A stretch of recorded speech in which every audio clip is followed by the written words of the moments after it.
Tanpa banyak unai ku bisa rasa aman selalu. Hanya kamu yang mengerti gelombang kepala ini.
Nanti kami sudah membagikan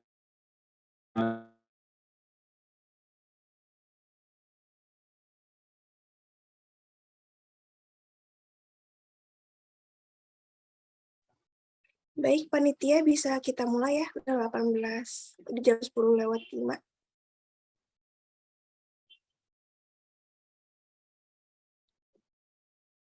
Baik, akan saya mulai. Assalamualaikum warahmatullahi wabarakatuh.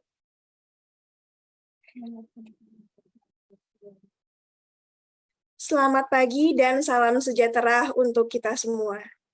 Sebelumnya, saya ucapkan selamat datang kepada seluruh peserta webinar yang telah hadir pada pagi hari ini.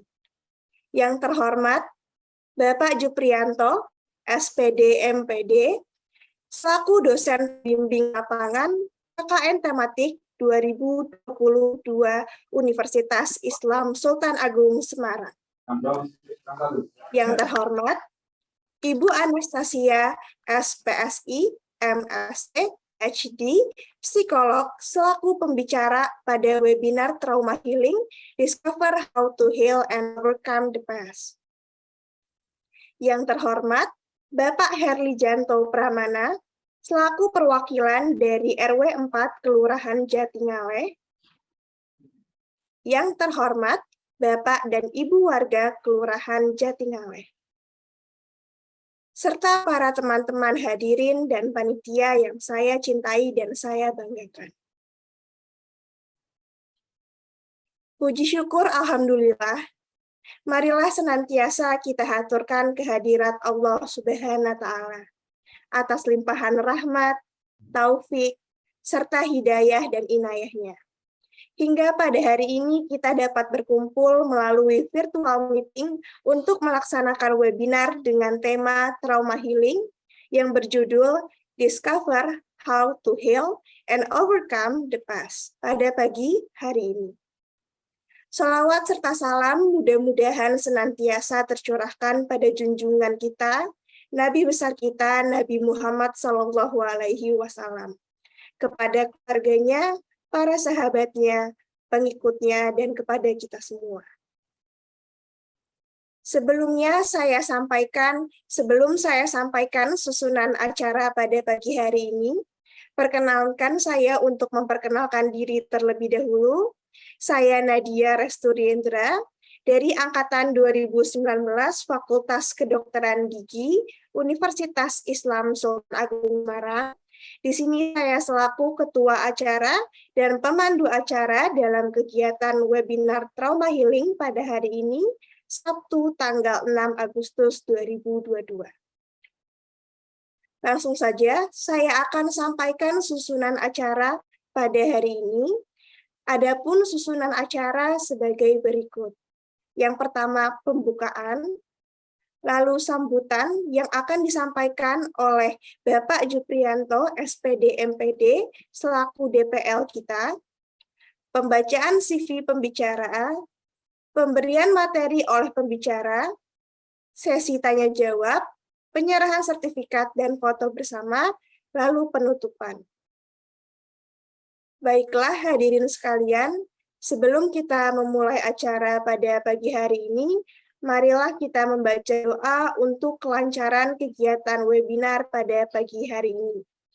Untuk yang beragama Muslim, mari kita membaca basmalah bersama. Untuk yang non-Muslim, dapat menyesuaikan. Saya hantarkan. Bismillahirrahmanirrahim.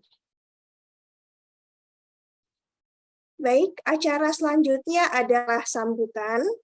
Sambutan akan diberikan oleh dosen pembimbing lapangan KKN kelompok 220, yaitu Bapak Juprianto SPD MPD. Sebelumnya izinkan saya menyampaikan permohonan maaf yang sebesar-besarnya dari beliau karena berhalangan hadir bersama kita pada webinar Trauma Healing pada pagi hari ini.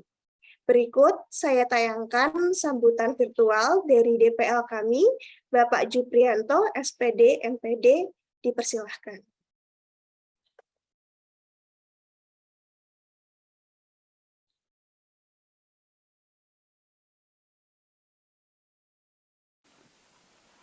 Assalamualaikum warahmatullahi wabarakatuh. Subhanaka la ilma lana illa ma 'allamtana innaka antal alimul hakim. Yang saya hormati Ibu Anastasia Ediati, narasumber webinar pagi ini. Yang saya hormati Bapak Lurah di Kelurahan Jatingaleh, Kecamatan Candisari. Yang saya hormati Ibu Bapak peserta webinar, dan yang saya banggakan teman-teman mahasiswa KKN 220 Universitas Islam Sultan Agung tahun 2022. Puji syukur kehadirat Allah Subhanahu wa taala, alhamdulillahirabbil alamin, atas berkat rahmat dan karunia-Nya pagi ini kita bisa mengikuti webinar dengan keadaan sehat walafiat. Salawat serta salam mari kita sanjungkan kepada junjungan mulia Rasul Muhammad sallallahu alaihi wasallam. Allahumma shalli ala Muhammad wa ala ali Muhammad.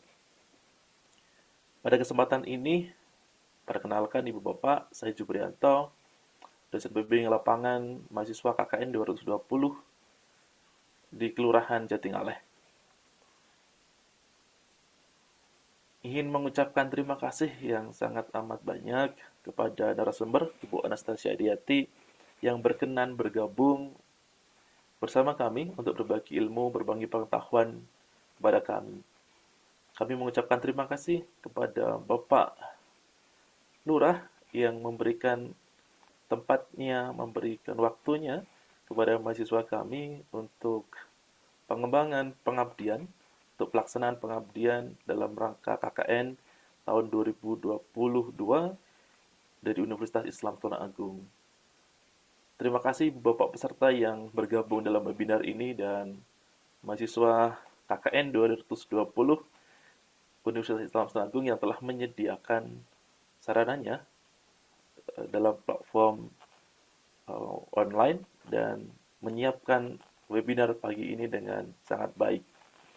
Dalam kesempatan ini, izinkan saya juga memohon maaf Ibu Bapak karena dalam kesempatan yang sama kami ada kegiatan di Solo yang kami tidak bisa bergabung, belum bisa bergabung secara langsung melalui conference Zoom dengan Ibu Bapak karena waktu yang bersamaan. Harapan saya, semoga webinar pagi ini memberikan tambahan pengetahuan kepada kita semua. Sebagai penutup, selamat Ibu Bapak untuk mengikuti webinar. Mohon dimaafkan karena belum bisa bergabung secara langsung. Akhir kata, Assalamualaikum warahmatullahi wabarakatuh.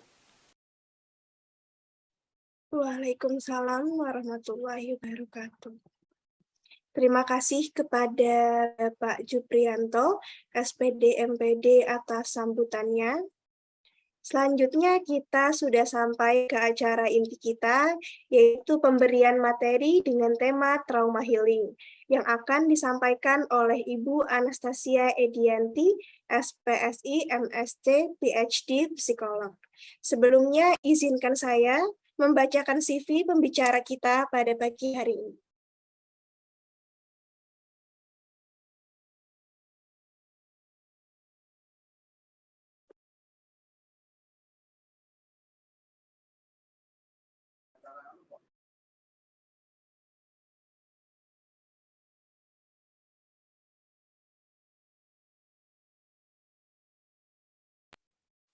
Baik, di sini saya akan membacakan CV pembicara kita pada pagi hari ini. Pembicara kita pada pagi hari ini adalah Ibu Anastasia Edianti, SPSI, MSc, PhD Psikolog, dengan jabatan fungsional lektor. Ibu Anastasia Edianti lahir pada Sragen tanggal 13 bulan 9 1973. Untuk riwayat pendidikan Ibu Anas sendiri, Ibu Anas menempuh S1 di Universitas Gadjah Mada dengan bidang ilmu psikologi pada tahun 1991 hingga 1997. Lalu, Ibu Anas juga menempuh pendidikan S1 di Universitas of Twente pada bidang ilmu Human Resource and Development pada tahun 2001 hingga 2002. Lalu Ibu Anas menempuh pendidikan S2 di University Twente dengan bidang ilmu Human Resource Development pada tahun 2001 hingga 2002. Lalu untuk S3, Ibu Anas menempuh S3 di Universitas Erasmus University Rotterdam dengan bidang ilmu psikologi medis pada tahun 2010 hingga 2014. Lalu selanjutnya terdapat beberapa pengalaman penelitian beliau dalam 5 tahun terakhir. Di sini salah satunya terdapat pada tahun 2002 dengan judul penelitian Inovasi Pengembangan Exposure Therapy berbasis Virtual Reality berbasis Indonesia untuk menurunkan stres pasca trauma pada penyintas COVID-19. Lalu pada 2021, terdapat penelitian Inovasi Pengembangan Exposure Therapy berbasis Virtual Reality Indonesia untuk menurunkan stres pasca trauma pada penyintas COVID-19. Lalu pada 2020 terdapat judul penelitian Pengembangan Konsep Ketahanan Keluarga Indonesia, Upaya Peningkatan Status Kesehatan Mental Masyarakat Indonesia di Era Digital. Dan yang terakhir, pada 2018, terdapat pengembangan aplikasi Smile untuk meningkatkan kesehatan mental remaja Indonesia, di mana sebuah inovasi keterampilan regulasi diri berbasis digital. Lalu selanjutnya terdapat beberapa pengalaman pengabdian kepada masyarakat yang dilakukan oleh beliau. Yang pertama pada 2021, Pada 2021, di sini terdapat judul pengabdian, pelatihan memaafkan dan welas asih untuk menguatkan relasi keluarga pada warga binaan pemasyarakatan lapas perempuan golongan 2A Semarang. Lalu pada 2020 terdapat judul pengabdian, awas pada manas untuk menurunkan kecemasan pada masyarakat di tengah pandemi COVID-19. Dan pada 2019 terdapat judul pengabdian, relaksasi dan katarsis untuk menurunkan distres psikologi pada tenaga kependidikan di lingkungan Universitas Diponegoro. Lalu selanjutnya, terdapat beberapa publikasi jurnal dalam 5 tahun terakhir yang beliau lakukan. Yang pertama di sini salah satunya pada 2021 dengan judul publikasi jurnal An Initial Development of SMILE, a Self-Regulation Based Mobile Mental Health Application of Adolescents. Lalu terdapat judul publikasi jurnal Distress Psikologi pada Tenaga Kependidikan di Perguruan Tinggi Negeri Badan Hukum. Lalu juga terdapat The Evaluation of Parental Acceptance toward Children with Sex Chromosomal Disorder of Sex Development using a Mixed Method.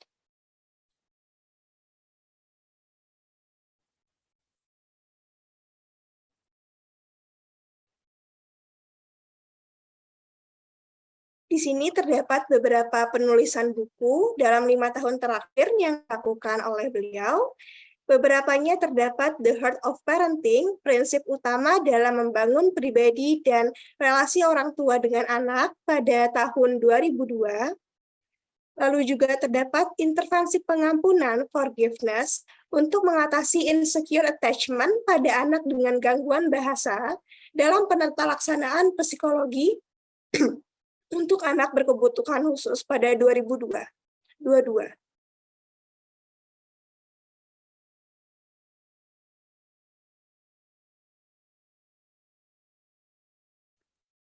Di sini juga terdapat pemakalah forum ilmiah dalam 5 tahun terakhir.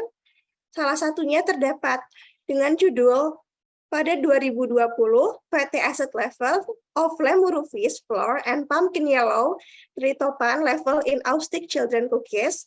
Lalu juga terdapat dengan judul pada 2020, Gambaran Penggunaan Media Sosial dan Kesehatan Mental Remaja.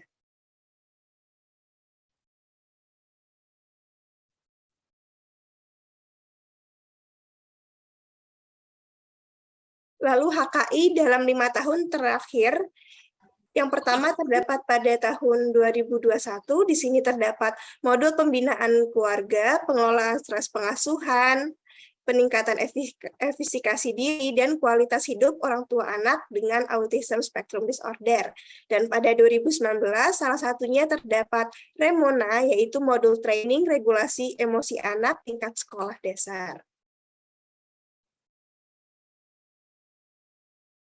Untuk CV beliau sudah selesai saya baca. Baik, tanpa berlama-lama setelah pembacaan CV di sini langsung saja kita sambut Ibu Anastasia Edianti. Kami persilahkan. Selamat pagi, Ibu. Selamat pagi, Mbak Nadia. Apa kabar? Alhamdulillah, baik, Ibu. Iya. Baik, sebelumnya saya ralat dulu ya, nama saya Edianti, bukan Edianti, tadi kelebihan N. N-nya di depan ya, double N ya. Baik, selamat pagi. Saya mau menyapa Pak Lurah dulu, barangkali sekarang tidak ada, tapi nanti lain waktu mendengarkan ya. Pak Lurah Jatingaleh, Kecamatan Sandisari, kemudian Pak Jupri yang tadi sudah kita jumpai secara virtual, juga Bapak Ibu seluruh warga Kelurahan Jatingaleh, adik-adik peserta KKN tematik periode 11 ya di Kelurahan Jatingaleh, dan juga adik-adik peserta acara pada pagi hari ini. Pertama-tama saya ucapkan terima kasih bagi panitia yang sudah mengundang saya dan merencanakan kegiatan ini, dan juga segenap yang hadir. Saya izin untuk menayangkan PPT saya. Ini sebetulnya temanya agak berat ini ya. Pagi-pagi di hari Sabtu kita bicara tentang trauma healing ya. Agak nge-freeze. Apakah slide saya bisa dilihat dengan jelas? Untuk slide-nya belum ya? Belum ya? Ya, mungkin masih loading-nya. Oh, baik. Soalnya tadi nge-freeze. Oke, sudah bisa dilihat, Ibu. Ya, baik. Panitia memberikan judul yang agak berat untuk dibahas selama 40 menit. Tetapi setidaknya ini mudah-mudahan dapat membantu teman-teman dalam memahami apa itu trauma, kemudian pemulihan trauma itu seperti apa. Dan judulnya bagaimana memulihkan dan mengatasi masa lalu. Sebetulnya mungkin nanti saya luruskan dulu ya. Yang penting kita pahami tentang apa itu trauma. Ya, kita sering bilang, oh aku trauma ketemu kamu ya, trauma ketemu guru atau dosen misalnya ya, atau trauma terhadap sesuatu. Trauma itu adalah respon emosi seseorang terhadap suatu peristiwa atau kejadian yang menakutkan, ya, mengerikan, bisa juga menyedihkan, ya, mengancam, berbahaya, atau sangat membuat tertekan. Jadi emosinya emosi yang sangat kuat terhadap suatu peristiwa seperti itu. Jadi kalau kita mengetahui, maka kalau kita mengatakan trauma berarti pada saat terjadi ada emosi yang begitu kuat, ya, bisa marah, bisa takut yang begitu kuat, ya, bisa malu yang begitu kuat, sakit hati yang begitu kuat. Tetapi terhadap peristiwa itu.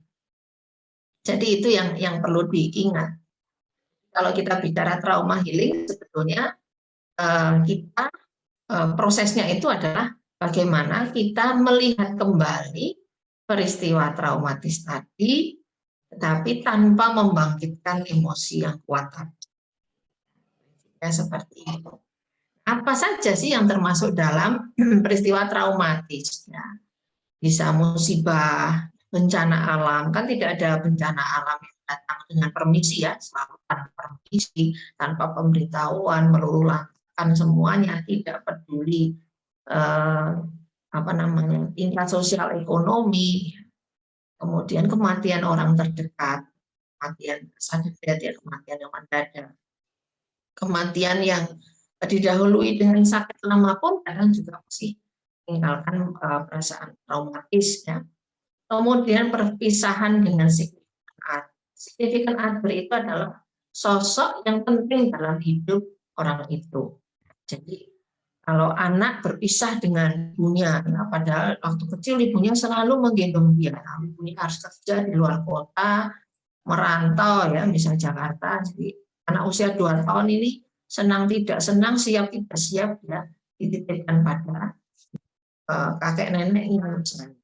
Ada perpisahan dengan seseorang yang penting di dalam. Nah, significant other ini bisa berubah di sepanjang hayat kita. Ya. Kalau remaja, ya, pacar, kalau putus itu sangat menyakitkan, trauma pacaran misalnya gitu ya. Ada perpisahan dengan pacar yang menimbulkan perasaan yang cukup kuat, ya, yang tidak menyenangkan begitu kuat, yang menyebabkan trauma pacaran. Kemudian penyakit kronis ya, itu penyakit menahun, berdampak pada baik penderita maupun caregiver, pengasuh ya, atau keluarga yang mengasuh si sakit tadi. Kemudian peristiwa kekerasan, baik kekerasan fisik, misalnya bullying di sekolah sampai bullying di tempat ini, itu tentu menjadi peristiwa bagi si korbannya. Apalagi kekerasan seksual, kekerasan verbal ya, kata-kata yang menyakitkan, kasar, ya, umpatan, itu mungkin tidak disadari oleh yang melakukan, tapi itu dampak kepada yang menerima omongan, emosi maupun kekerasan psikologi. Dan tidak hanya yang mengalami, Ya, jadi peristiwa traumatis, suatu peristiwa bisa traumatis bukan hanya pada yang mengalami, tapi juga pada yang menyaksikan. Misalnya saksi mata, contoh misalnya pada kasus anak bunuh diri di sekolah. Jadi anak yang pertama kali menemukan temannya menggantung, kemudian dia berteriak, teman-teman yang lain datang, juga termasuk mereka yang menyaksikan peristiwa trauma. Atau tidak sengaja melihat kecelakaan yang luar biasa di jalan, ya, kondisi korbannya mengerikan, ya, itu bisa bayang-bayang peristiwa itu. Jadi menjadi saksi suatu peristiwa yang tadi ya menakutkan, mengerikan, juga menjadi trauma tersendiri ya bagi di penonton ini. Di pengalaman traumatis dapat memunculkan emosi dan reaksi fisik yang kuat yang dapat bertahan lama setelah peristiwa. Terlalu lama tapi dapat juga lama. Bagi anak-anak itu mungkin akan merasakan perasaan terteror, ya, seperti terus ya diingatkan oleh peristiwa itu. Kemudian merasa takut dan tidak berdaya. Lalu muncul reaksi fisiologis, reaksi tubuh seperti jantung berkencang, mual, muntah, atau gangguan pencernaan, sakit perut, jadi konstipasi atau orang Jawa bilang bebelen, ya, susah buang air besar, atau malah sebaliknya ya diare, atau bahkan malah mengompol lagi. Semula sudah tidak mengompol tapi kemudian kembali mengalami regresi, ya, penurunan tahapan perkembangan sehingga dia kembali mengompol. Anak-anak yang mengalami ketidakmampuan untuk melindungi diri sendiri atau yang tidak memiliki perlindungan dari orang lain untuk menghindari konsekuensi dari pengalaman traumatis, mungkin merasa kewalahan oleh intensitas respon fisik dan emosional. Jadi kalau anak-anak itu kemampuan untuk mengungkapkan terbatas, ya. Misalnya anak SD, ya, dia bisa bicara. Nah, apalagi lebih kecil, ya, TK SD lebih terbatas kosakatanya. Akan ini tuh gimana kalimat. Nah, agak lebih umur lagi, mungkin SD kelas 5, 6. Jadi meskipun dia bisa mengungkapkan, tidak serta-merta itu mudah untuk dia ungkapkan. Ada situasi yang dia merasa tidak mampu melindungi dirinya sendiri karena dia merasa masih kecil, ya. Nah, itu dia mungkin akan kewalahan dengan intensitas tekanan emosional dan fisik.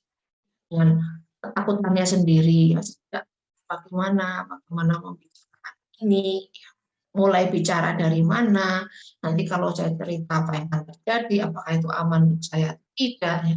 Jadi itu yang menyebabkan mereka bisa menjadi sangat trauma.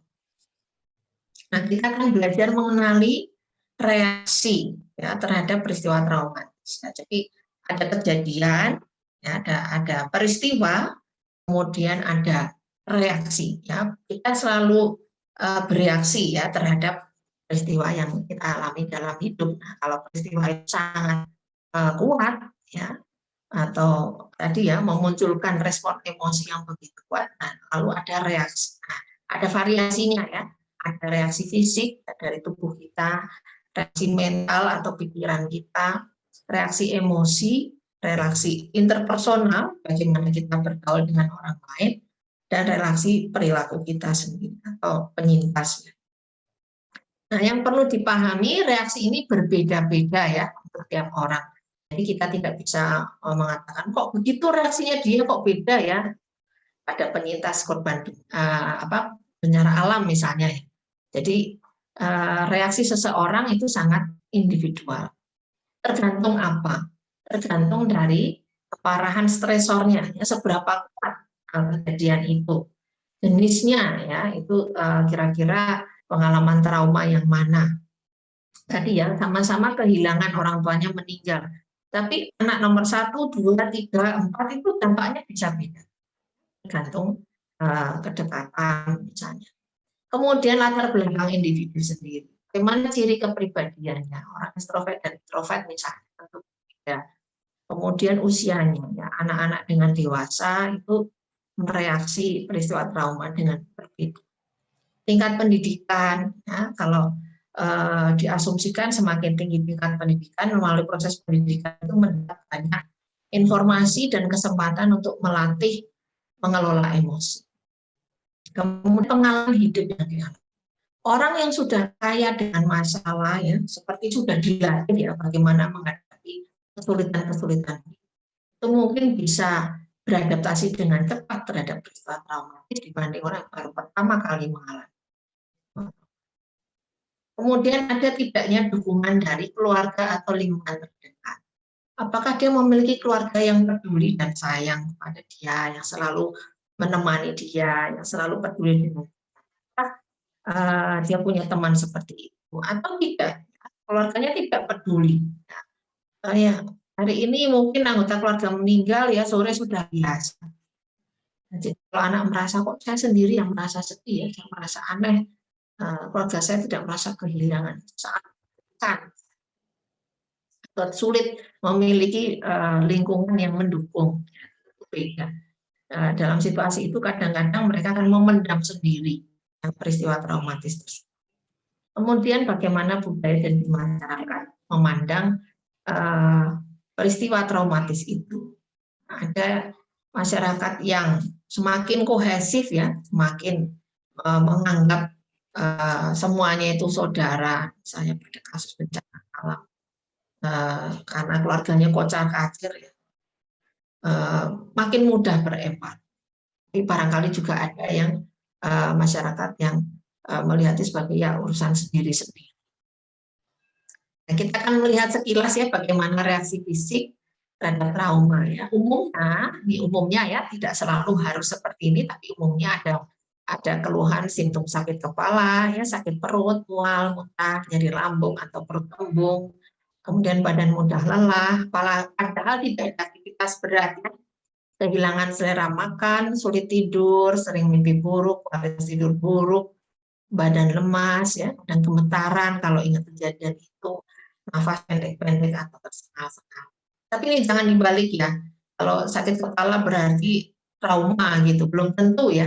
Jadi ini sedikit gambaran umum saja ya. Jadi jangan dibalik sebaliknya.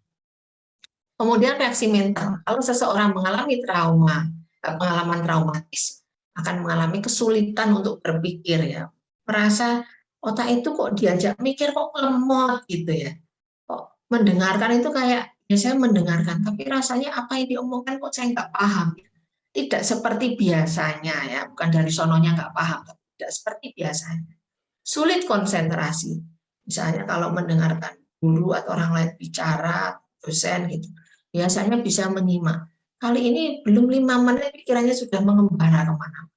Ingat lagi peristiwa itu. Ingat lagi ke masa depan. Bagaimana kalau itu terjadi? Sulit untuk fokus pada satu momen saat. Kadang sulit mengingat kembali ya. Kemarin itu, oh ya saya beli makan di mana ya, kok lupa ya. Atau diminta mengingat sesuatu. Ini disimpan ya kuncinya di sini. Tadi saya taruh di mana kuncinya itu. Kemudian ada perasaan kehilangan waktu. Sepertinya dia cuma berpikir atau melamun. Tahu-tahu sudah lewat 3 jam. Tahu-tahu sudah sore. Cepat sekali ya. Saya seperti kehilangan waktu. Seperti masuk ke mesin waktu. Tiba-tiba sudah ganti waktu yang cukup signifikan. Saya cuma rebahan aja. Lu kok tahu-tahu sudah tengah malam. Lu barusan bangun tidur kok tahu-tahu tengah malam. Kemudian sulit mengambil keputusan. Ya. Bagi orang-orang sekitarnya kadang menjengkelkan bagi yang tidak paham. Ya. Ditanya mau makan apa gitu aja sulit memutuskan. Ya. Masih mending kalau jawabnya terserah karena cuma apa ya ditanya lagi ya gitu. Ya. Meskipun sederhana. Kemudian reaksi emosi ya, terhadap pengalaman traumatis ya, muncul takutan yang amat sangat, cemas, yang kuat, mudah nervous, mudah panik. Kemudian memiliki rasa takut kalau itu nanti terulang lagi, bagaimana, sangat sedih atau sangat susah perasaannya. Tetapi ada juga yang merasa tumpul perasaannya, atau artinya apa? Dia tidak bisa merasakan. Misalnya temannya sedih, ya ada yang berkabung, keluarganya meninggal dunia, wah pasti sedih ya. Jadi pikirannya tahu bahwa itu pasti sesuatu yang menyedihkan, tapi tidak bisa merasakan. Temannya dapat hadiah, wah senang sekali ya, semua ditraktir. Ini seharusnya peristiwa yang membahagiakan. Kok saya apatis aja rasanya, nggak ada rasa gitu di dalam perasaan ya.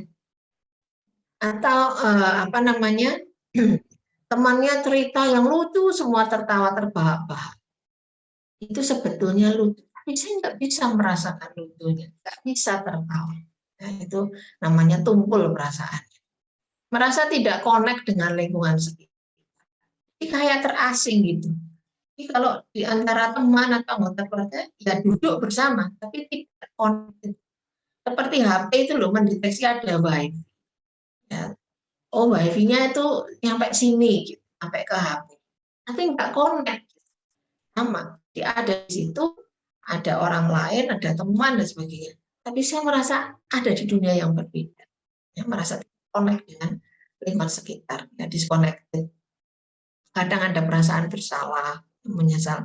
Kenapa sih saya diam saja melihat peristiwa itu? Kenapa saya tidak membalas? Kenapa saya tidak begini? Kenapa saya tidak membantu teman saya ulin misalnya ya? Ada perasaan malu, ada perasaan marah, ada perasaan mudah tersinggung, dan ada juga perasaan tidak berdaya. Nah, reaksi interpersonal dapat berupa menarik diri dari pergaulan. Kalau biasanya temannya banyak, ini nggak mau. Biasanya ngobrol dengan teman, ini nggak mau. Kamar saja mengurung diri sendiri. Merasa tidak ada satupun orang di dunia ini yang memahami. Kalaupun dia berelasi dengan teman, mungkin nggak ngajak. Dia sering berkonflik dengan teman. Atau kadang mudah tersinggung ya ungkapannya. Dia mudah tersinggung dengan omongan temannya, atau omongan dia itu nyelekit. Padahal biasanya tidak begitu. Itu reaksi dari trauma. Untuk reaksi perilaku yang ditampilkan bisa berupa menghindari hal-hal yang dapat mengingat kembali pada peristiwa traumatis. Anak-anak yang mengalami peristiwa traumatis di sekolah akan mogok sekolah. Susah sekali untuk berangkat ke sekolah. Mahasiswa itu yang trauma sampai dosennya itu, waduh, susah sekali itu kalau berangkat ke kampus. Mau ke kampus itu bangun tidur rasanya berat sekali menjalani hari itu. Kadang-kadang kemudian ya tidak ke kampus, naik angkot atau naik gojek tapi dilewati, atau naik ke lantai di mana dosennya berada tapi nggak masuk ruangan, menghindari, menolak membicarakan hal yang berkaitan dengan pengalaman traumatis tersebut. Ada juga yang melakukan pelarian, melarikan, menghindari kenyataan itu dengan pelarian dalam bentuk menyalahgunakan alkohol ataupun zat adiktif lainnya, narkotika dan zat adiktif. Nah, pada anak itu ada beberapa reaksi yang khas ya. Misalnya kalau biasa digendong gitu mau ya, pindah-pindah orang mau, ini kali ini nggak mau. Jadi kalau mau ini gantian ya sama bapaknya atau sama ibunya gitu. Kalau dia merasa bahwa satu-satunya sumber rasa aman saya adalah orang dewasa ini, makin memeluk eratnya, nggak mau dilepaskan, ya. Sangat takut berpisah. Atau menarik diri lebih kuat dari biasanya. Kalau dia merasa tidak ada orang dewasa yang bisa memenuhi kebutuhan rasa amannya, dia semakin tidak mau bergaul dengan siapapun, menyendiri. Kalau yang lain bermain ya, semua anak-anak pergi ke sana. Jadi akhirnya ikut pergi, tapi dia sangat jauh dari gerombolan teman-temannya. Terlihat kalau dia kemudian melakukan kembali hal-hal yang semula tidak dilakukan ya karena sudah bertambah usia. Misalnya semula sudah tidak menghisap jempol, lalu dia sering menghisap jari jempolnya. Kemudian mengompol, dia sudah nggak pernah lama bertahun-tahun nggak ngompol, dia mengompol. Kemudian takut dengan ruang gelap, tadinya tidak. Tadinya kalau tidur ya terlentang biasa, tengkurap atau banyak gerakan. Ini dari tidur sampai bangun dia meringkuk ya, seperti posisi janin di dalam rahim. Menjadi lebih pemurung dari biasanya suasana hati sulit ditebak, kemudian dia juga sulit makan, rewel, ya, mudah merengek atau menangis tanpa sebab yang jelas. terkadang menjadi lebih agresif ya, menyerang tanpa sebab ya, biasanya kalau marah sama teman cuma jangan gitu toh, gitu. Kalau dia mukul ya, atau menjadi lebih nekat daripada biasanya ya. Jadi kita kadang dengan mudah mengatakan anak nakal, padahal belum tentu ya, jadi karena dia mengalami pengalaman traumatis. Nah, apa dampak pengalaman traumatis?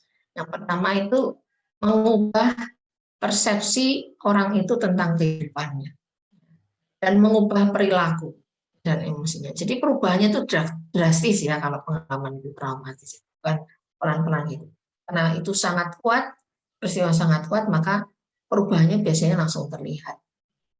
Situasi kondisi kejiwaan yang terguncang ini bisa bersifat sementara ya, dan dapat pulih dalam waktu singkat. Ada yang pulih tanpa bantuan itu, contohnya pada kasus bencana alam ya, dalam waktu beberapa minggu mereka bisa kembali beraktivitas ya, kemudian dalam waktu 1 tahun itu bisa pulih ya, tapi ada juga yang sulit pulih lebih dari 1 tahun. Jadi ada sekitar 10-20% itu mengalami kesulitan beradaptasi kembali setelah mengalami kondisi. Nah, mereka yang mengalami kesulitan beradaptasi ini kemungkinan akan mengalami gangguan mental. Kalau 1 bulan lebih itu biasanya kita menyebutnya PTSD atau GSPT ya, mengalami gangguan stres pasca trauma. Nah, kalau sudah masuk gangguan ini maka perlu dibantu oleh ahli ya, bisa ke psikolog atau ke gejalanya ya, gejala seseorang itu mengalami gangguan stres pasca trauma. Yang pertama, dia seperti mengalami kembali. Ya, jadi responnya itu sama seperti kayak kejadian waktu itu. Kalau dia takut, ya takutnya itu sama kuat. Dia teriak, orang lain taunya kenapa sih nggak ada apa-apa kok teriak-teriak. Peringatan bercucuran, lapak tangan, lapak kaki, wajah, nafasnya ngos-ngosan gitu. Ya, jadi respon-respon itu muncul bisa dipicu oleh ingatan akan peristiwa itu atau melihat tempat, suara, bau atau sesuatu yang mengingatkan akan peristiwa. Perilakunya mengejutkan, tiba-tiba bisa tiba-tiba berteriak, tiba-tiba menangis atau berlari. Yaitu salah satu gejala re-experience. Yang kedua adalah hyperarousal, itu keadaan yang sangat waspada ya. Seluruh dirinya itu dalam kondisi waspada sehingga dia mudah kagetan, selalu tegang, bawaannya curiga dalam menghadapi segala sesuatu. Benda jatuh aja tuh seperti bom ya. Tidur sering terbangun-bangun, dengar suara sedikit juga terbangun. Itu kondisi yang sangat tegang, sehingga hanya dengan sedikit suara itu sudah menimbulkan reaksi yang berlebihan. Itu hyperarousal. Yang ketiga adalah avoidance, ya, menghindari, cenderung menghindari situasi yang mengingatkan kejadian trauma. Kalau kejadiannya di suasana ramai, dia akan menghindari pergi ke pasar atau ke mall. Kalau dia mengalami pada waktu sendiri, dia akan menghindari tempat. Saya nggak mau tidur di kos sendiri, saya harus ada temannya. Misalnya. Kalau kejadiannya ramai ya tadi, saya maunya sendiri, nggak boleh ada orang dekat saya. Itu menghindari. Sampai kapan dampak ini akan terjadi?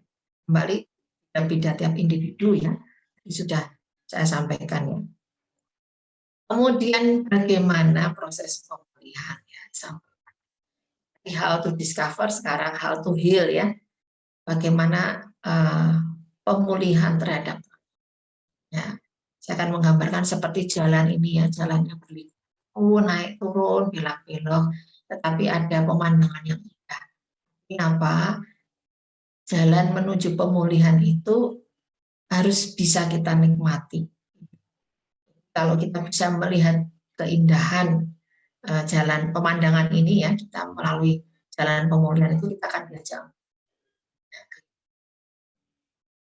Nah, tujuan akhir dari trauma healing atau pemulihan trauma itu adalah membantu seseorang agar dapat menerima pengalaman trauma, kesedihan, dan membentuk kehidupan baru dengan keyakinan Ini kadang-kadang yang sulit dipahami. Kok menerima ya, apalagi kalau kasusnya itu kasus berat ya, bukan perkosaan ya. Kalau kita mengatakan menerima itu seolah-olah membolehkan atau menyetujui, bukan ya, bukan sama sekali. Menerima itu lebih pada faktanya itu terjadi. Tidak ada tombol undo atau delete di dalam hidup ini. Jadi menerima itu adalah ya dengan besar hati menerima bahwa sudah digariskan dalam hidup ini kita mengalami itu. Jadi menerima tidak sama dengan menyetujui. Kita tidak setuju tindakan kekerasan seperti itu. Tapi bahwa itu terjadi, faktanya itu terjadi, realitanya itu terjadi. Maka menerima itu adalah suatu sikap realistis dalam hidup ini. Ya, bahwa ada pengalaman traumatis itu. Ya, menerima kesedihan. Sedih dalam situasi itu sangat wajar. Jadi sedih, marah, sakit hati itu diterima. Boleh punya perasaan itu, ya. Tapi juga membentuk kehidupan baru. Artinya apa? Kita nggak mau tersandera oleh ingatan di masa lalu, ya. Kita mau jalan ke depan, punya masa depan, menyongsong masa depan yang cerah, yang lebih baik, yang membawa peluang-peluang dan harapan-harapan yang lebih baik. Maka harus memiliki belief, ya, keyakinan, dan pengertian yang baru akan kehidupan ini. Peristiwa yang terjadi akan diri sendiri, itu dilihat dari sudut pandang yang baru. Maka pada dasarnya trauma healing itu adalah langkah-langkah untuk menggerakkan 3 hal. Bagaimana mengubah dari perasaan bahaya, terancam, mengerikan, ketakutan, menjadi perasaan yang nyaman dan aman. Bagaimana berdamai dengan peristiwa yang tidak kita inginkan itu. Dari menolak kondisi menjadi menerima kondisi. Saya tidak ingin ini terjadi dalam hidup saya. Kenyataannya terjadi. Bagaimana kemudian bisa menerima. Dari perasaan terisolasi asing ya, terdiskonek dengan lingkungan sekitar, dari keluarga, dari teman, menjadi pribadi yang mampu atau terkoneksi dengan orang lain, mampu berelasi kembali dengan orang lain, dengan dirinya sendiri. Ya, itu adalah tahapannya ada 3. Ya, saya ambil yang sederhana. Yang pertama adalah membangun rasa aman kembali. Ya, membangun rasa aman dengan diri sendiri. Bagaimana saya membantu diri saya supaya punya perasaan aman, menjadi diri saya sendiri. Tidak ketakutan sehingga saya seperti orang kehilangan diri saya sendiri. Saya ambil ini poster yang menarik ya. Sometimes having coffee with your bestie on the therapy unit. Kadang-kadang itu minum kopi dengan sahabatmu itu adalah terapi yang kamu butuhkan. Kenapa? Karena dengan sahabat kamu nggak harus menjadi orang lain. Kamu bisa jadi dirimu sendiri, kamu bisa ngobrol ini itu, bisa menangis, bisa mengeluarkan the worst version of you. Harus jadi the best version of you gitu. Maka membangun kembali rasa aman dengan penting.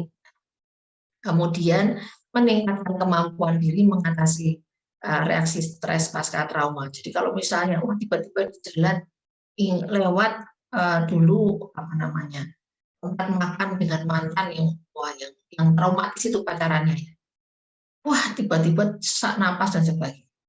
Jadi memiliki kemampuan untuk bagaimana saya harus mengatasi situasi itu. Ketika saya reaksi stres itu muncul kembali. Ya, jadi dalam situasi seperti itu saya harus bagaimana, itu yang dikuasai.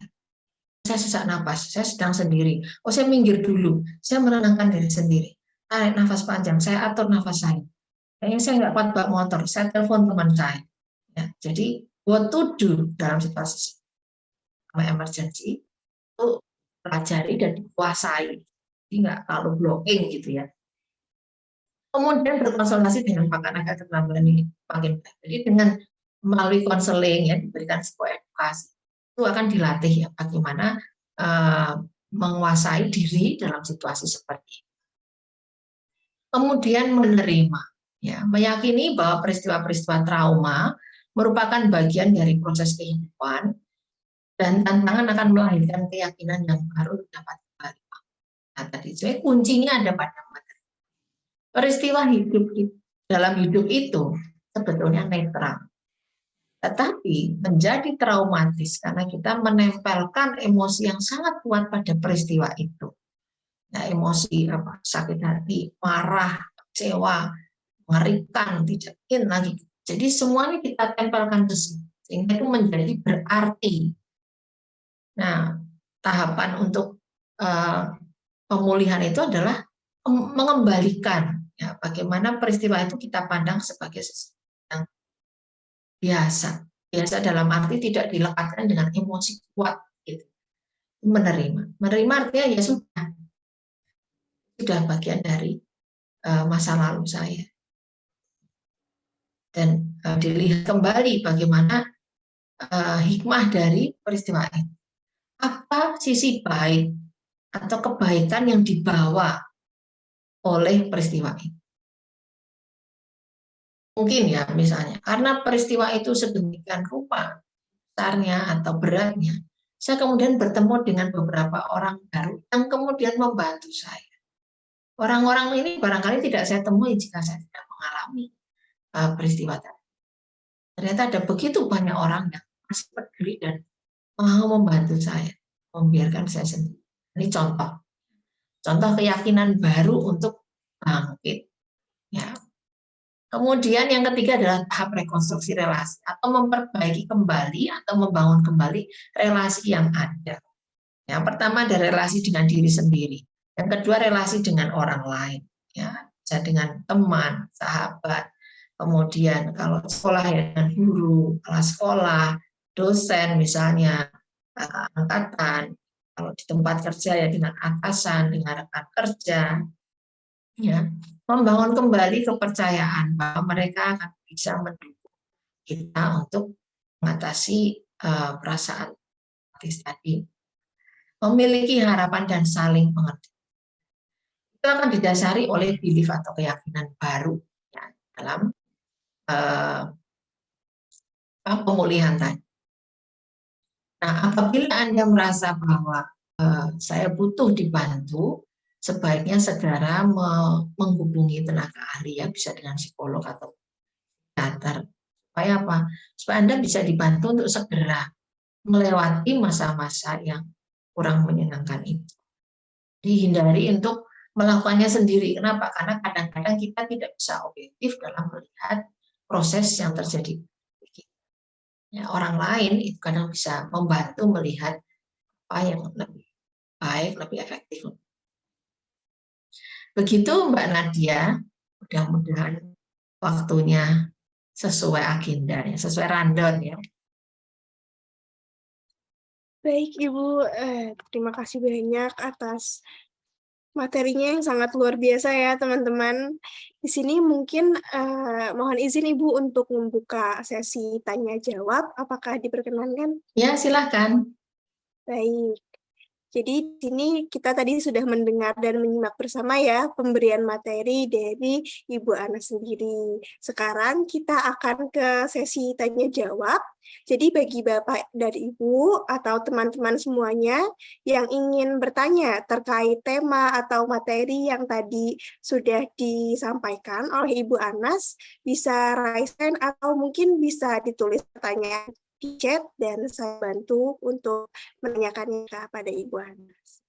Baik, teman-teman bisa langsung raise hand aja atau bisa ditulis ya di kolom chat pertanyaannya.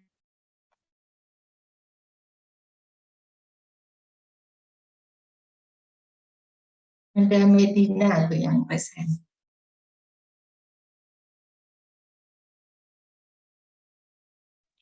Baik, ini untuk pertanyaan pertama Ibu. Ada dari Kakak Medina Zahra. Untuk Kakak Medina Zahra, saya persilahkan untuk langsung saja menanyakan pertanyaannya ya kepada Ibu Anas. Masih mute, Mbak? Halo, Assalamualaikum. Waalaikumsalam. Saya mau izin bertanya, nggih, Bu. Ya, silakan. Jadi sebenarnya ini saya bertanya dari poin sebagai teman gitu. Jadi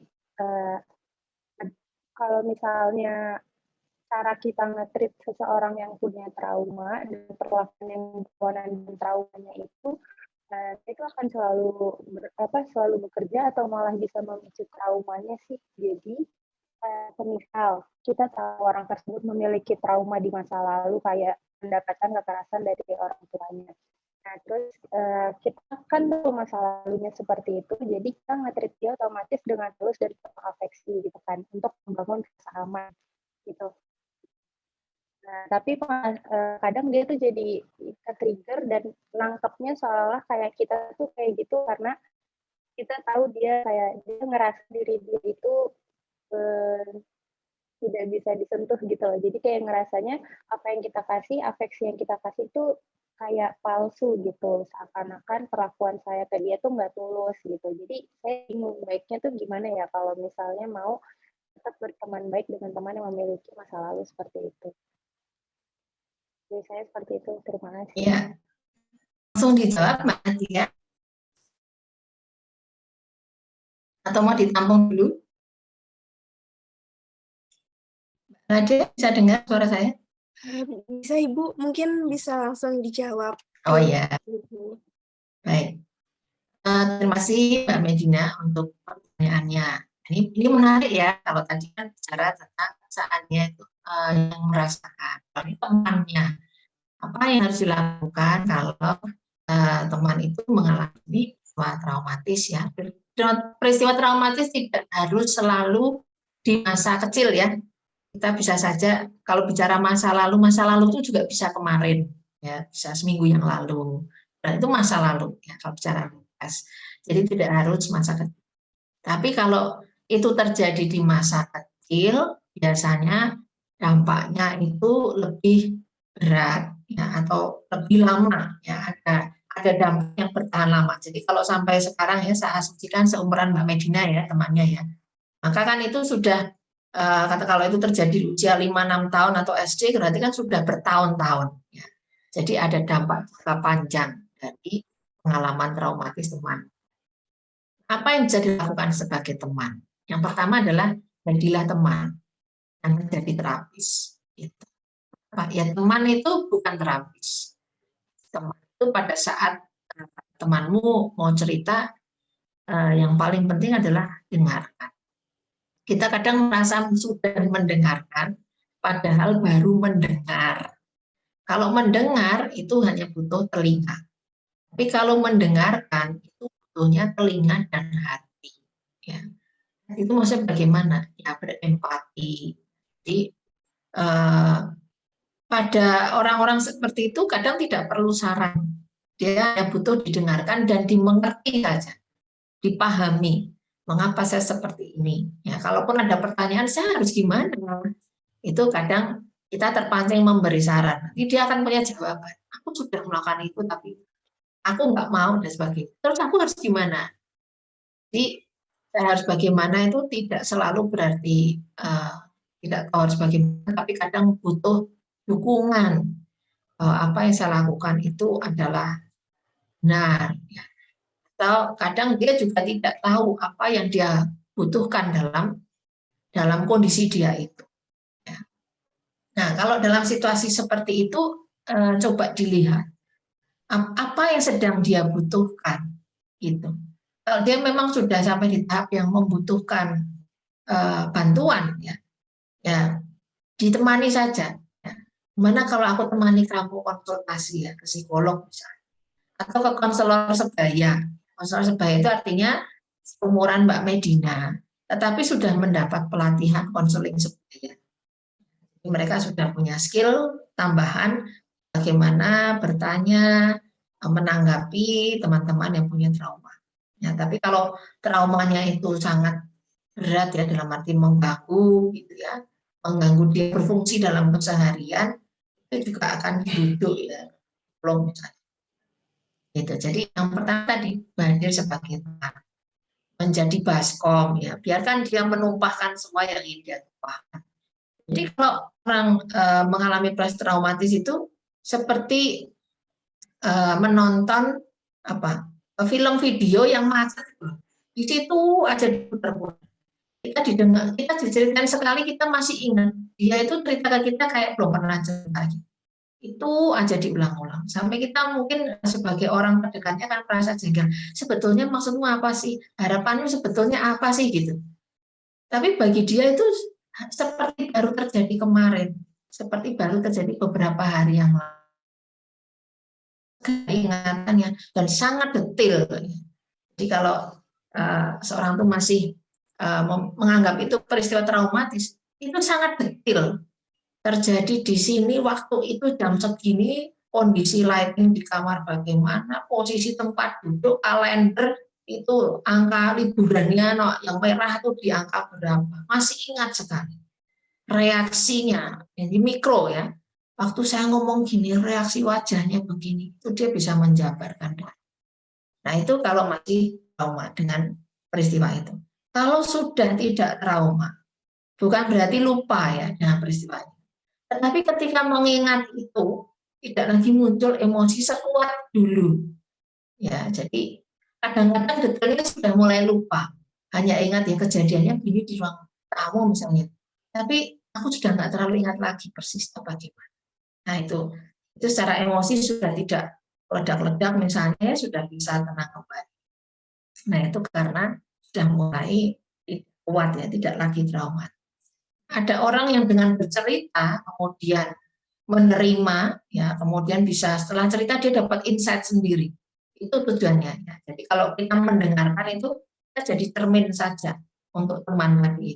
Tapi kalau kita sok terapis, kita buru-buru ngasih saran yang kadang-kadang itu dianggap menghakimi. Ya. Kalau apalagi kalau ngomongnya aku bisa memahami. Oh, kamu tidak bisa memahami. Aku yang menjalani bukan kamu. Itu sangat sensitif. Kapan seperti ini, dengarkan saja. Ya. Begitu Mbak Medina. Mudah-mudahan menjawab. Alhamdulillah sudah cukup menjawab Ibu. Terima kasih. Sama-sama. Mbak Nadia ini ada di chat box ya pertanyaan dari Mbak Dina. Baik, terima kasih Kak Medina Zahra. Lanjut ke pertanyaan berikutnya ya Ibu. Ini di chat ada yang bertanya Ibu dari Kakak Dinanti. Selamat siang Bu. Saya bacakan pertanyaannya ya Bu Anas. Boleh.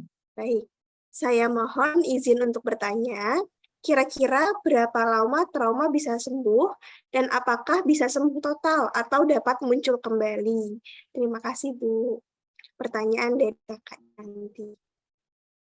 Baik, berapa lama itu agak sulit ya untuk diukur karena tiap orang itu beda. Kalau dalam konteks bencana alam itu orang itu kadang bisa tidak hanya bencana alam sebetulnya ya, misalnya trauma dalam relasi ya, contoh pacaran, kekerasan dalam pacaran misalnya, itu kadang ada yang bisa recovery, bisa memulihkan tanpa pertolongan ya, dalam beberapa waktu, ada yang butuh bantuan. Jadi tidak bisa dipatok. Oh dia harusnya sudah recover ya, sudah harus pulih dalam waktu sekian bulan atau setengah tahun. Tapi memang kalau lama dalam arti mengganggu. Biasanya kalau lama itu akan mengganggu fungsi keseharian. Maksudnya mengganggu fungsi keseharian itu bagaimana? Kalau dia anak sekolah, ya dia jadi terganggu sebagai anak sekolah, nggak bisa konsentrasi, ya nilainya jadi jelek, terus nggak masuk sekolah selama berhari-hari. Ya. Kalau sekolah ada batasan ya, tidak boleh masuk selama sekian hari. Dia melewati itu sehingga nanti bisa tidak naik kelas, itu mengganggu fungsi. Kalau orang bekerja, maka di tempat kerja dia nggak bisa konsentrasi, errornya tinggi, apalagi mengakibatkan kalau kerjanya di lapangan gitu ya, mengakibatkan kecelakaan kerja itu kan berbahaya, ya, mengganggu fungsi keseharian. Kalau ibu rumah tangga ya misalnya harusnya masak gitu, kemudian merawat anaknya masih balita, ini saking sedang trauma tadi ya, pengalamannya kuat, anaknya tuh sampai jalan sendiri dia nggak tahu. Anaknya mainan kompor dia tidak gitu. Nah, itu namanya mengganggu fungsi. Oh nyetrika sudah ditancapin, siapkan setrikanya lupa nggak digosokkan, bajunya terbakar. contoh ya, mengganggu fungsi keseharian. Nah, itu perlu mendapatkan bantuan gitu. Kalau mendapatkan bantuan, ya terapi itu tidak bisa sekali datang. Tidak seperti ke dokter disuntik lalu selesai. Ya. Kadang ada yang bertanya, oh saya ke psikiater aja, saya mau minta obat untuk bisa melupakan semua masalah saya. Ya nggak bisa, gitu. Mau dibuat lupa ingatan kan juga nggak enak ya. Mas bercita-cita kok jadi gila. Jadi itu kadang ya kita sendiri yang masih terbayang-bayang dengan itu. Jadi agak sulit ya untuk mengatakan kapan, ya tergantung juga kepribadian orang itu. Ya. Apakah dia sangat sensitif, ya kadang ada peristiwa yang nggak seberapa bagi orang lain, tapi dia sudah sangat terpukul, sangat terhina, ya, sudah takut bergaul, merasa malu, jadi itu tidak bisa dipastikan. Jadi tiap orang bisa beda. Kalau bertanya berapa lama sembuhnya, apakah bisa sembuh? Iya. Apakah bisa muncul kembali? Ya kalau muncul kembali itu belum sembuh, belum sepenuhnya pulih. Ya sebagai contoh ya, akhir-akhir ini kan kita di media massa itu banyak pemberitaan media kasus pelecehan seksual yang kasus SPI ya, sekolah SPI itu. Kemudian habis itu ada yang di Jombang. Kemudian ini kasus yang polisi berkaitan dengan pelecehan. Itu seringkali pada situasi seperti itu beberapa orang yang belum selesai dengan masalah pelecehan yang dialami di masa lalu itu lalu seperti diingatkan kembali. Jadi ada masanya ya seperti sudah pulih ya, seperti trauma itu sudah hilang. Tapi kadang ada sensitivitas kita itu kan tidak selalu lurus gitu ya di sepanjang waktu hidup. Juga naik turun. Ada waktu-waktu yang ternyata teringat itu tuh mengingatkan kembali. Jadi ini yang tidak mudah ya bagi sebagian. Makanya dukungan sosial menjadi sangat penting. Ada kasus-kasus seperti itu ya, misalnya pelecehan seksual. Pasangan itu menjadi sangat penting. Apakah dia memiliki pasangan yang suportif ya, untuk melalui masa-masa seperti itu. Begitu Mbak Nadia dan juga Mbak Dinanti tadi ya yang bertanya. Baik Ibu, bagaimana Mbak Dinanti? Sudah terjawab ya pertanyaannya. Kita lanjut ke pertanyaan berikutnya Ibu. Ini ada teman-teman yang raise hand. Kak Sabrina mungkin bisa on mic ya. Terima kasih atas kesempatan yang telah diberikan. Sebelumnya saya mohon maaf Ibu dan teman-teman belum bisa off cam karena ada kendala. Sebelumnya perkenalkan, nama saya Sabrina Mustika Mariani. Saya izin bertanya. Mungkin pertanyaan saya ini lebih cenderung ke pengalaman pribadi saya dan teman saya. Jadi kebetulan teman saya ini memiliki sifat atau kepribadian yang pendiam dan mungkin kurang suka cerita atau suka memendam perasaannya sendiri gitu Bu. Nah, saya sebagai teman sebenarnya pengen teman saya ini bisa lebih terbuka dan mungkin cerita tentang apa yang dia alami gitu. Karena maksud dari saya dan teman-teman saya yang lain juga baik biar mungkin ketika teman saya ada kendala dari saya ataupun teman-teman saya yang lain bisa memberikan solusi atau bisa membantu. Mungkin dari Ibu apakah punya tips and trick ataupun cara yang bisa diberikan agar dari saya dan teman-teman saya yang lain bisa membujuk teman saya ini untuk bisa lebih terbuka. Seperti itu, Bu. Terima kasih. Baik, untuk bisa terbuka, itu seseorang perlu merasa berada dalam relasi yang aman menurut dia. Gitu. Jadi kalau kita memaksa dia untuk mendorong ya, ayo kamu terbuka, dia akan merasa bahwa kenapa sih mereka pada ingin saya terbuka, ada apa gitu. Jadi malah curiga ya. Jadi yang diperlukan yang pertama adalah relasi yang aman. Relasi aman itu bagaimana? Relasi yang kalau dia terbuka, kita tidak menghakimi. Menghakimi itu sederhana ya, misalnya, halah gitu toh aja kok masalah. Itu menghakimi. Ya. Kemudian menyalah-nyalahkan. Ya. Jadi membuat yang bersangkutan itu merasa tidak nyaman dalam bercerita karena merasa dirinya tidak diterima untuk bercerita apa adanya. Itu. Jadi kalau dia merasa ada di relasi yang aman, kemudian yang kedua dia butuh timing yang tepat. Ya, timing yang tepat itu ya sekarang lah saya ingin bercerita. Itu tidak bisa kita paksakan. Jadi kalau dia nggak seret, dia nggak akan.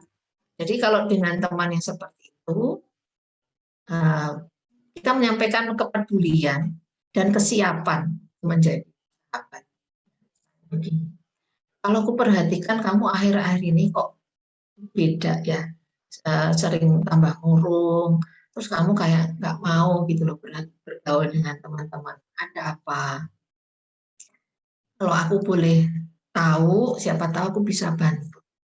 Nah terus terang aku tuh prihatin dan kamu seperti itu, karena kamu sebenarnya ada kesulitan tapi kamu pikir sendiri.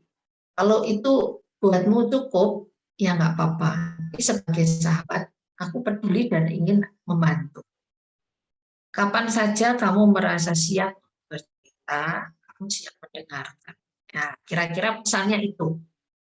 Jadi temanmu ibaratnya sedang masuk ke gua, sembunyi dengan semua masalah. Kamu dari luar itu ngorek-ngorek gitu, pakai tongkat narik-narik dia, ini loh keluar, ini loh kita main gitu ya. Kalau dia nggak mau, dia lagi pengen ngumpet. Nah, daripada ditarik-tarik, diemin aja di dalam. Tapi usahakan dia bisa lihat kamu dari dalam, bahwa kamu selalu di situ setia sama dia, menunggu dia keluar. Begitu dia keluar dari gua, segera disambut gitu. Jadi kapan saja dia bilang, aku tuh pengen cerita, mau jam 12 malam, mau ngantuk, mau lapar, oke gitu. Karena apa? Itu timing yang tepat.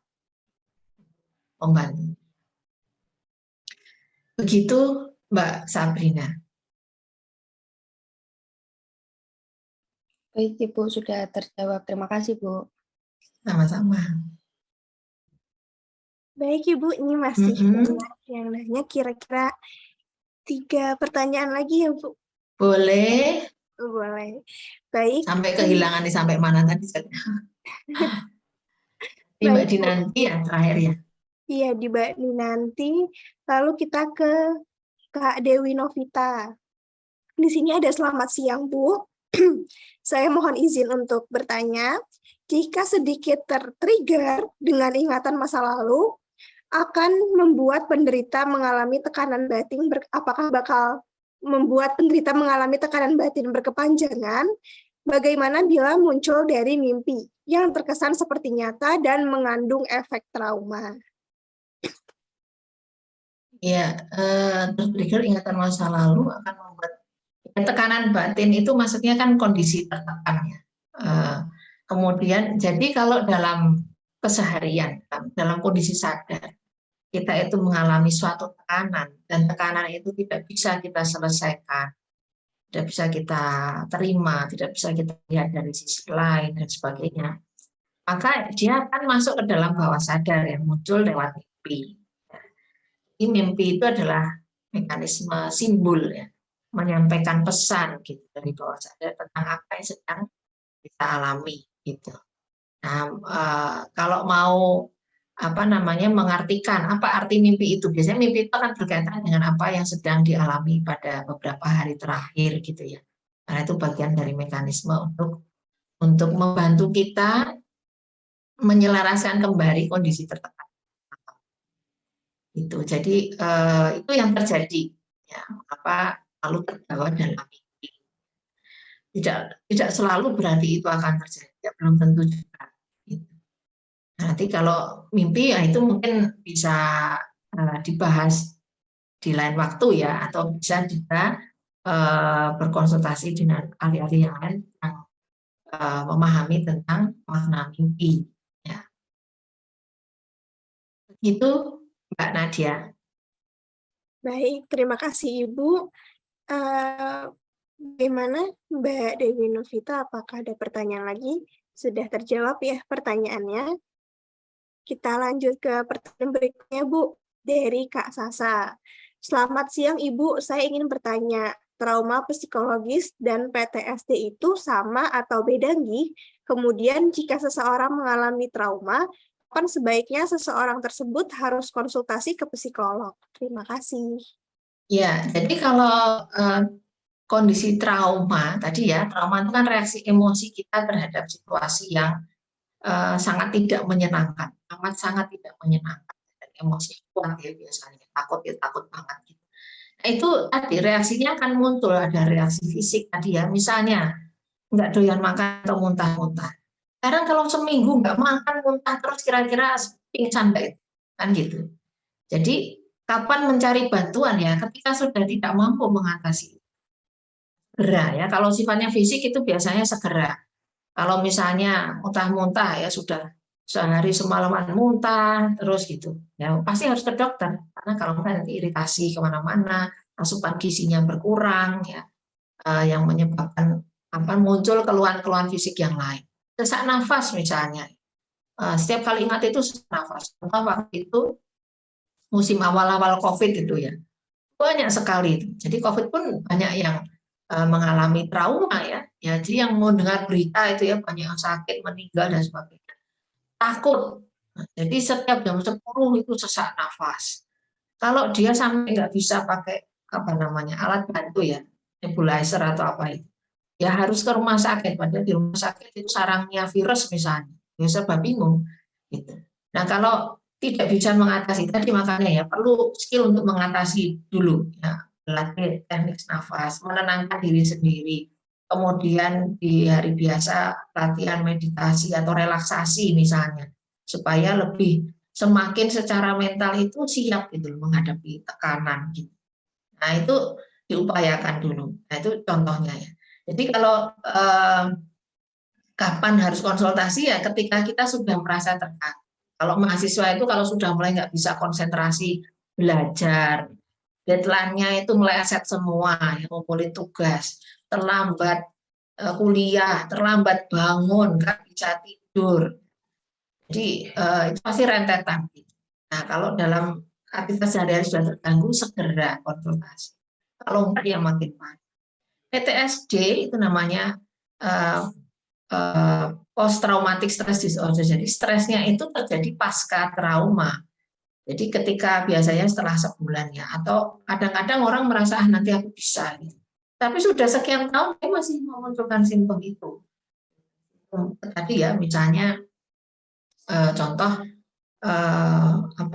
tiap kali lihat orang yang mirip mantan itu langsung rasanya mau pingsan gitu. Nah kalau sudah sekian tahun masih seperti itu ya, kadang nggak sampai setahun ya, PTSD bisa 6 bulan. Kok 6 bulan masih seperti itu? Gitu.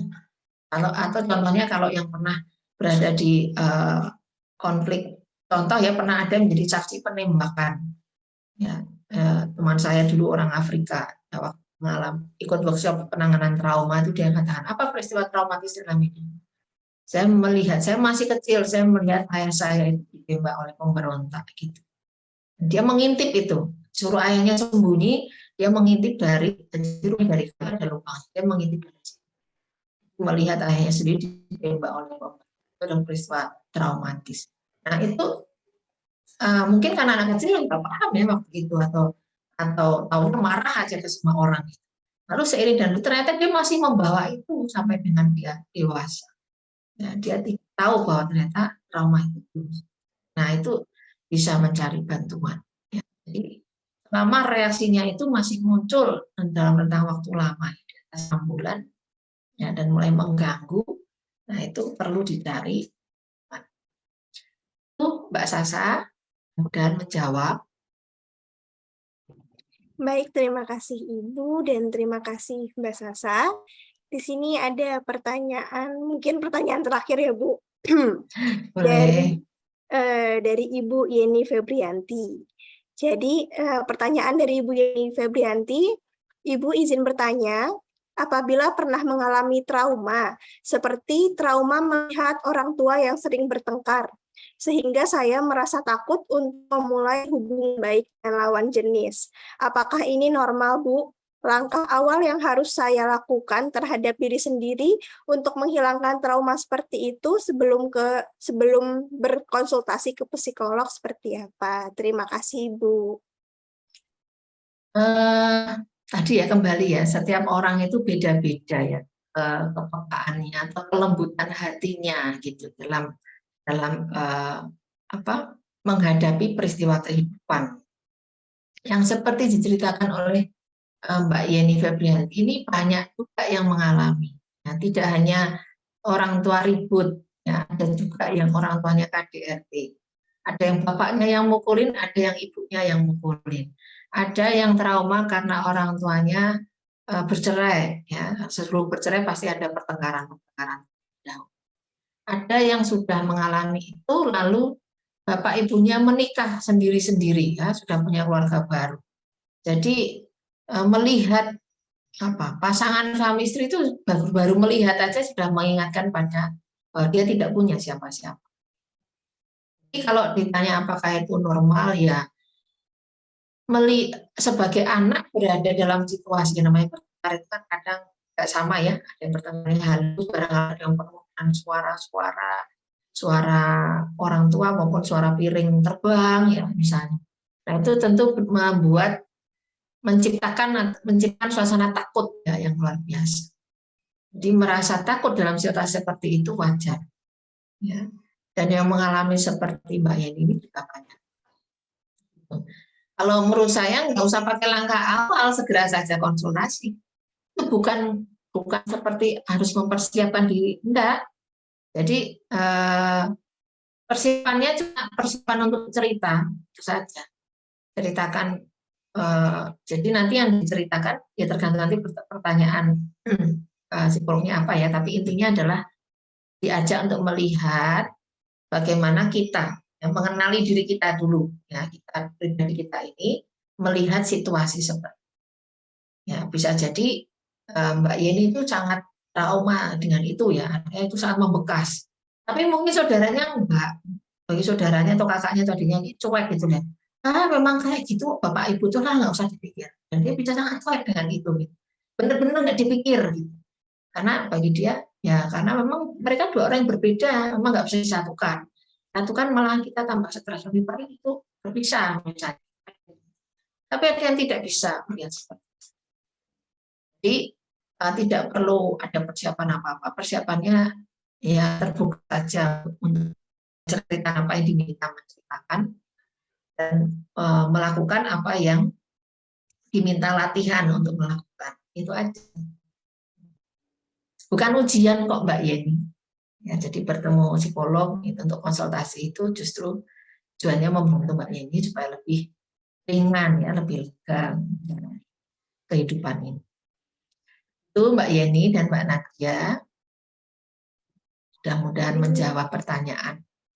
Terima kasih banyak Ibu atas jawabannya. Jadi di sini memang trauma itu adalah reaksi yang tidak menyenangkan ya Bu Anas, di mana kita itu memang harus mencari bantuan ketika sudah terdapat beberapa reaksi fisik seperti mungkin muntah-muntah, pusing, di mana kita juga harus mencegah takutnya kita jadi kekurangan gizi ya Ibu kalau misalkan kita telat ke bantuan profesional karena terjadinya trauma.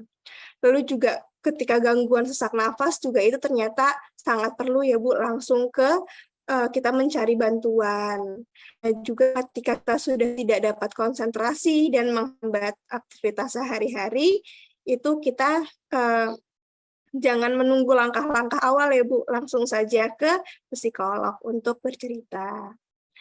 Dan kita sebagai teman juga tadi yang disampaikan oleh Ibu Anas dalam pertanyaannya Kakak Medina ya Bu, sangat penting kita sebagai teman atau orang sekitar menjadi wadah yang nyaman untuk teman dan orang sekitar. Dengan cara mendengar dan mendengarkan dengan hati juga untuk menemani mereka ketika mereka ini ingin bercerita atau mungkin mereka ingin ke profesional, kita temani seperti itu.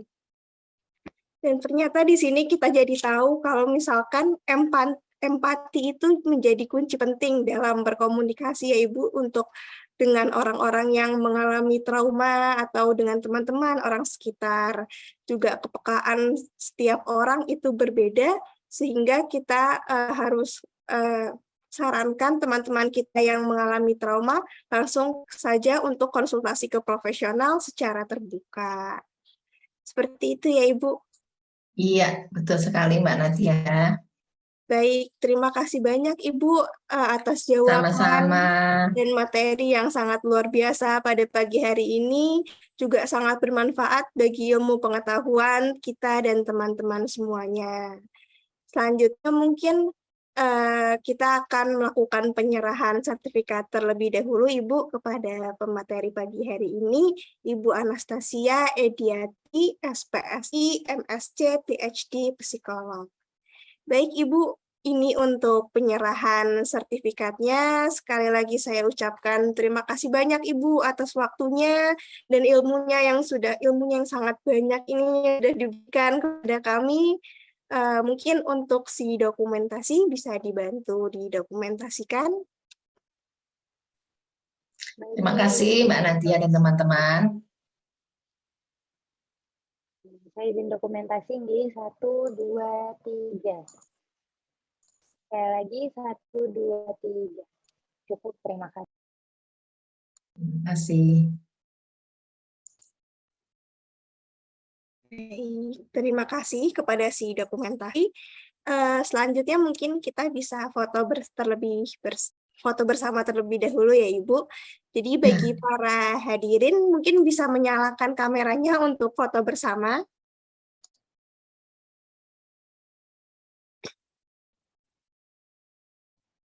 Baik, mungkin sekali lagi saya himbau kepada hadirin bisa menyalakan kameranya untuk foto bersama.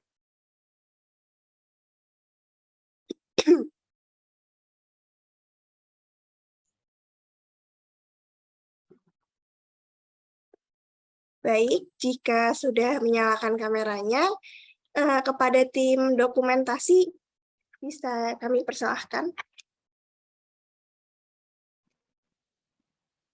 Ya, baik, untuk mengambil dokumentasi ya. Sekali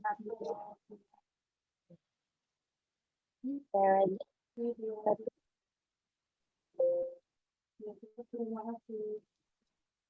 Baik, terima kasih kepada si dokumentasi dan hadirin semuanya. Di sini kita masuk ke penutupan. Alhamdulillahirrabbilalamin, dengan berakhirnya sesi materi dan tanya jawab dari Ibu Anas, semoga dapat memberikan manfaat dan barokah bagi kita semua. Demikian berakhir sudah rangkaian webinar dengan tema trauma healing pada hari ini. Terima kasih kepada Ibu Anastasia Edianti, SPSI, MSc, PhD, Psikolog, atas pemaparan materi yang sangat bermanfaat pada hari ini. Saya Nadia Resko, selaku Ketua Acara dan pemandu acara mengucapkan banyak mohon maaf apabila terdapat kesalahan kata, dan saya ucapkan terima kasih banyak kepada para peserta yang hadir dan turut aktif pada pagi hari ini. Selanjutnya, marilah kita tutup acara webinar hari ini dengan membaca hamdalah bersama. Alhamdulillahirrabbilalamin. Akhir kata saya sampaikan, Assalamualaikum warahmatullahi wabarakatuh. Waalaikumsalam warahmatullahi wabarakatuh. Terima kasih Bu Anas. Terima kasih Ibu. Sama-sama, terima kasih juga semuanya. Sukses ya untuk KKN-nya ya. Amin. Terima kasih banyak Ibu. Sampai kapan KKN-nya? Tinggal seminggu lagi Bu. Sampai. Pantes wajahnya udah cerah-cerah ya. Oke, saya izin live ya. Oke, terima kasih banyak Ibu. Yuk.